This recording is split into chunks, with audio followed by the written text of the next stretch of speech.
ಕನಸಲಿ ತುಂಬ ಕೆಟ್ಟಿರುವೆನು ನಿನ್ನನ್ನು ಕೇಳದೆ, ರೆಕ್ಕೆಯ ನೀನೆ ಕಟ್ಟಿರಲು ಈ ಹೃದಯವು ಹಾರಿದೆ.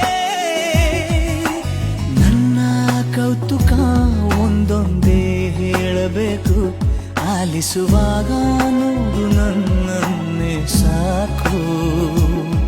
ಸಹವಾಸ ದೋಷದಿಂದ ಸರಿ ಹೋಗಬಹುದೇ ನಾನು, ನನಗಾಗಿಯೇ ಕಾದಿಟ್ಟುಕೋ ಹಠವೊಂದನು. ಕೆಳಗುವ ಮುನ್ನವೇ ಪರವಶನಾದೆನು, ಅರಿಯುವ ಮುನ್ನವೇ ಪರಿಚಿತನಾಗಲಿ ಹೇಗೆ ಪ್ರಣಯಕ್ಕೂ ಮುನ್ನವೇ.